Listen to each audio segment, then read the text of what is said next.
இருக்கேன். இன்னைக்கு இல்லை, எது தினமும் உன் கூட இருந்து இப்படி மகா நம்ம ரெண்டு சேர்ந்து போறோம். அழகாவரி அற்புதமாவரி எப்படி வர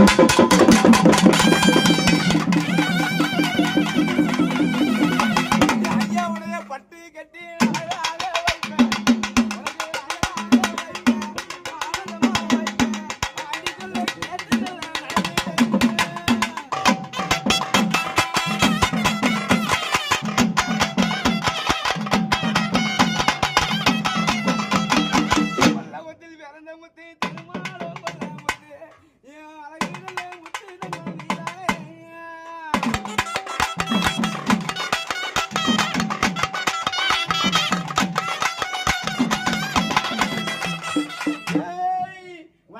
வாசலிலே